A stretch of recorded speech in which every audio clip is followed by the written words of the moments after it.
Yeah. Hey, Kevin Samuels teaches lesson to a entitled single mother who blames woman who blames man for everything. God damn it, everything. What we Tonight's do? caller is 36, divorced with a 10-year-old son, and says she wants stability, marriage, and real commitment. She believes she brings value to relationships, but feels like she never gets the same energy back in return. She talks about cooking, mindset, effort, and doing her part, but when Kevin starts digging in her past marriage, her divorce, and the choices she made along the way, the conversation takes a serious turn. Instead of talking about feelings and fantasies, Kevin breaks it down with logic, responsibility, and real-life consequences. From therapy to co-parenting to whether going back to her child's father makes more sense than starting over, nothing gets avoided in this call. Hello. How are you? I'm good. How are you? Hold on, let me turn my TV down so I can hear you. Okay. That would be wise. Yeah. All right. What do you got for me?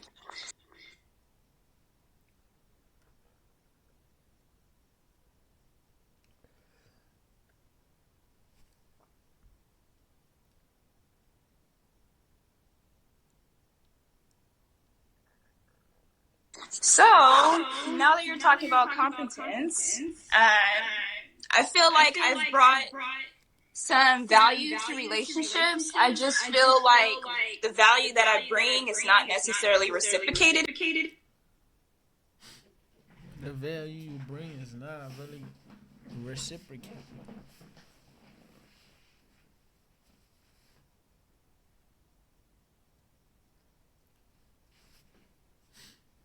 In a way. Okay. You're speaking earlier about what you have to offer.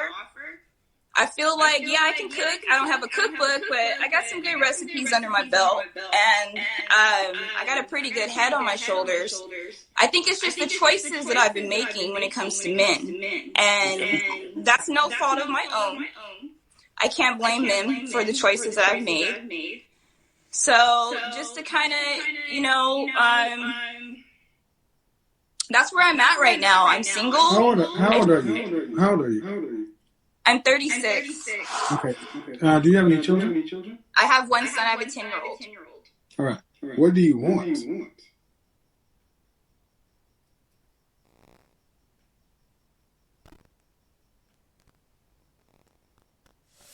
Multiply ROI whilst getting the most out of your budget.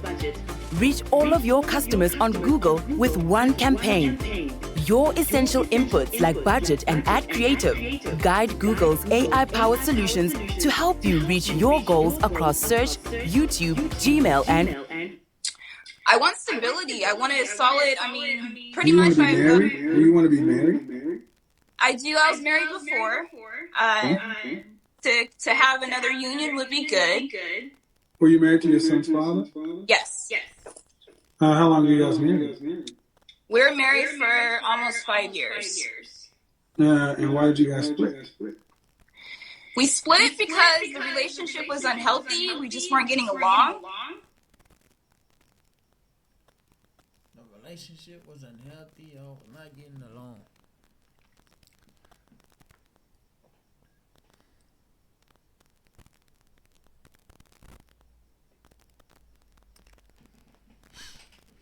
I Okay. felt like he wanted to be married. I felt like it was the right thing to do because I think we were kind of pressured by both sides of the family. Were you pregnant? I was pregnant, yes. So Did you guys get any? How long were you together before you got pregnant? about almost a year. It wasn't that long. Did you guys get any kind of counseling while you were married? We did.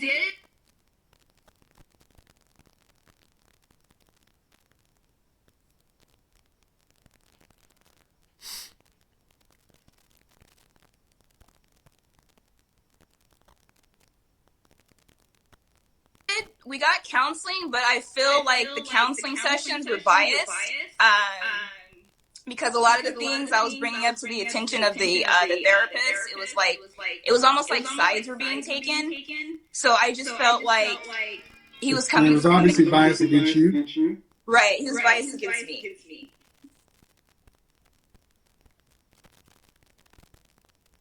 You know that's not accurate. Yeah. Therapists key in on the most problematic of the two and go there first. But if I had $1 for every time a woman tells me that they went to the therapy and felt like the therapist was biased, I'd have a whole lot of dollars. Right. What would the therapist have to gain from being biased? I mean, he has really nothing to gain. I mean, he's getting paid either way. So, by he's getting paid. But that's what you said. You felt like the therapy was biased, so there was a justification to end therapy sooner or not listen. I mean, that's what I was feeling at the time, but now that I've matured and then I look at the perspective of it, I mean, like you're saying, it doesn't necessarily... One thing I wanted to ask you, I don't know if you realize how...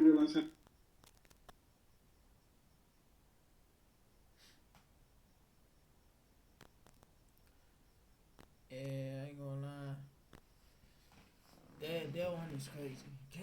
You can't say that therapist was biased. How many times you said, I feel. I'm going to say something that's going to be tough. You need to prepare for it. You're a middle-aged woman. I'm tired of hearing middle-aged women talk about how you feel all the time.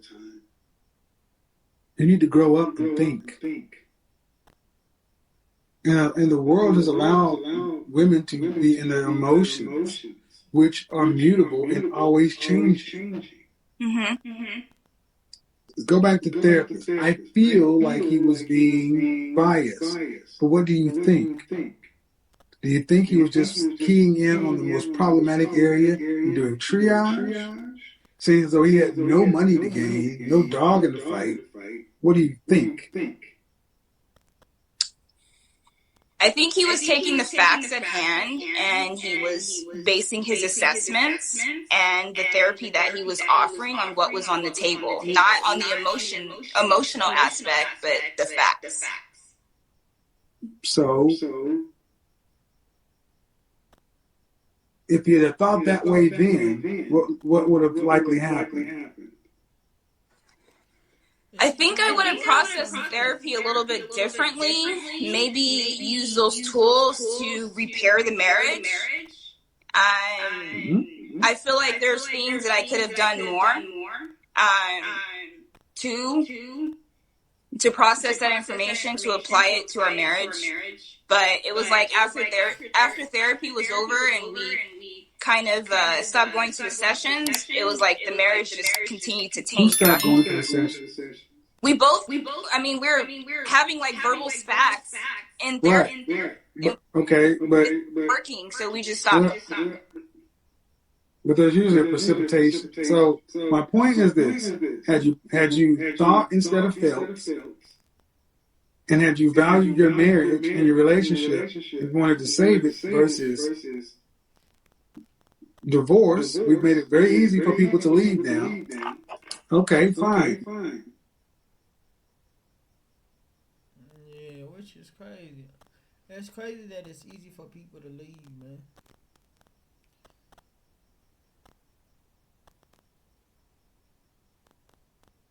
But now you're a mother of one divorced out here. And if you want to have a relationship with a man, again, you're going to have the same messy, chaotic pieces. People are imperfect.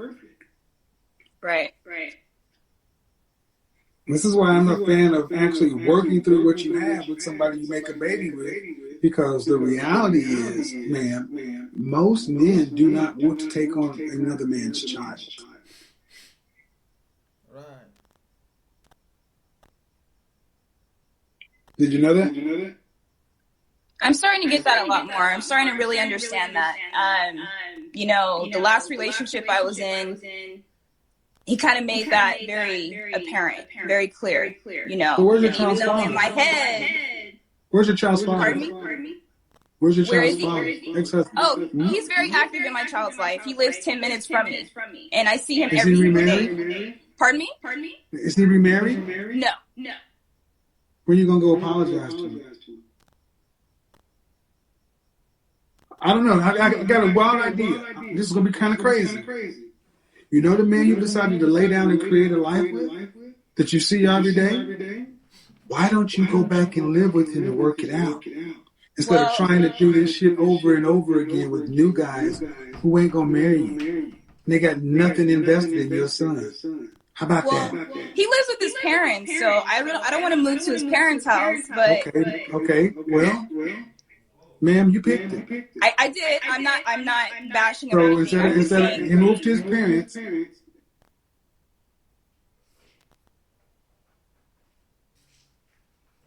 Well, where was y'all living when y'all were married? Did he marry you while still living with his mama? Oh. Man, that's crazy. There's no due respect. Was you guys living in a house together when you were married? We were, yes. All right. Is he having any kind of mental problems or anything like that right now? No. That he could move into your house with your son and put his family back together. I know it's crazy to think that the person you made a baby with would have more of an interest in making sure that your son and his son had the best outcome versus random guys coming through the house just to have interactions with you, knowing they don't want to stay for a long time. Right. Just a thought. Especially since you can honestly say today, you didn't really give therapy an open shot. Mm-hmm. But it sounds to me that he's still reasonable enough with you to where he's co-parenting effectively. He is. Well, then what do you want? Do you want love, romance? Do you want a soulmate? Is that what you want? I do. Then go watch a goddamn Disney movie. You're a mother. You get duty. That's what you get. You get duty. Duty to your son, duty to your husband, duty to your family. The women who came before you guys understood that they needed to have a duty to everyone else, not just their fifis. Right. So thank you for at least being honest. But man, Western romance and ideas like that are notions for girls, not women. Because you're still young enough to where, and fortunate enough to where, regardless, he's not gone anywhere, you haven't gone anywhere. I'm always a big proponent of going back, especially with what we're about to start seeing now. I don't know what state do you live in? I'm in California. I'm in I'm going to say you got to be in California. You got to be in California. And what we're about to start seeing now, anyway, just think about it. Think about it because your son is how old? 6? He's 10. 10. So he'll be out of the house in 8 years and you'll be 44. Okay. 1 in 4 black women will marry. You've had yours already. Mm-hmm. If you don't remarry, what does the rest of life look like? A lot of traveling.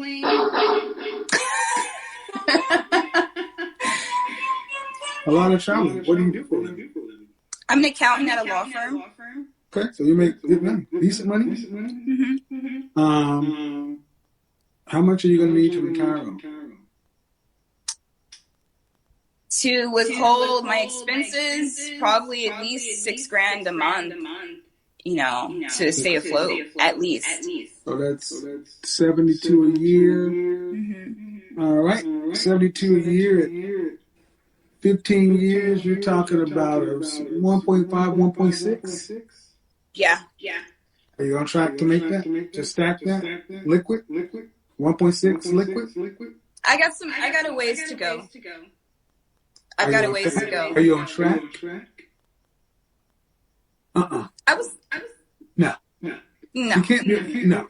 You're not on track to stack 1.6 liquid. No.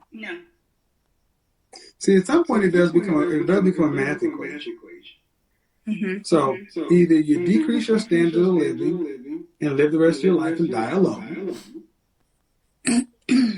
or you choose to work with the man you chose to reproduce with, and you guys build some semblance of a life together, partner practically, like every other human being did in the course of time. I mean, there's love stories of, well, when we're in an agrarian economy, people weren't in love. They had responsibilities. Why did they have so many kids? Because they had to have people working. Right. These are first world issues, man. And my thing is, a lot of women are told, if you're not happy, you better be by yourself. I'm against that. I don't care about your happiness. I care about duty and respect. Did he at least respect you? There was parts where he did not, but for the most part, yes, he respected me. Yes. Well, ma'am, he married you after he found out you guys were pregnant? 3 months after my son got here, we decided to get married. Yes. Right. So he married you. Okay. Well, I think duty and respect matter more than love. Love comes later. Unfortunately, he's still open and available to talk to you. I mean, I think you may look at this really differently if a year from now you looked up and he actually has a new wife. I think so. Well, then, call him, apologize, and say, we need to talk. Novel concept. Hey, big head, we need to talk. You know that therapy stuff that we had when we was married? It kind of wasn't in the right headspace. And I look back and I probably could have done some things better. I could have did this, I could have did that. You might just be amazed that he may say, you know what, I could have did some things better too. You know, I've been thinking, maybe we should try this again. I think your son would like it. You ain't doing nothing else. Let's be real, you ain't doing nothing else. No, I'm not. And ain't nothing else coming. And so people can get mad at me all day long, say I'm not romantic, but I have. Anyway, just think about it. Think about it. Have a glass of wine. You're an accountant. Get your abacus out and start calculating. You know how this works, Chica. Have a good one. Bye-bye. Thanks. Bye-bye. All right, listen, before you click off, let me talk to you for real for a minute, because this is one of those conversations that people are going to laugh at, clip up, turn into memes, argue about in the comments, and then completely ignore when it comes to their own life. And that's exactly why so many people stay stuck in the same place for years, acting confused about why nothing ever changes. A lot of y'all watch these videos like it's reality TV, like it's just entertainment, like, damn, he cooked her, damn, that was crazy, damn, that was wild. And then you close YouTube, open Instagram, and go right back to the same habits, the same mindset, the same dating patterns, the same excuses, the same red flags, the same bad decisions. And then 6 months later, you're in the exact same emotional situation, wondering why life keeps playing you. And this is what people don't like to hear. Most of the time, it's not bad luck. It's not your ex. It's not society. It's not social media. It's not there are no good men. It's not all women are this. It's the choices you keep making every single day and refusing to take responsibility for. Because it's easy to say, I want stability, I want peace, I want love, I want marriage. But it's harder to ask yourself, do my actions actually line up with that? Do my standards match my lifestyle? Do my habits support the future I say I want? Am I becoming better, or am I just getting older? A lot of people are aging, not growing. A lot of people are getting more experience, not more wisdom. A lot of people are learning what doesn't work, but never changing what they do. If you got value from this, hit the like button, subscribe, and make sure you support Kevin Samuel's original content, because without him, these conversations wouldn't even exist. We're going to keep bringing you real, unfiltered, honest talks like this. No fake motivation, no sugarcoating, no fantasy, just real life. At GoDaddy. I ain't gonna lie, he did help her, and then maybe she might try to go back to a man, because that seemed like the best option. Should never went out of a relationship with her. Like, what else with him? Like, comment, subscribe, wrote the fuck, man. I almost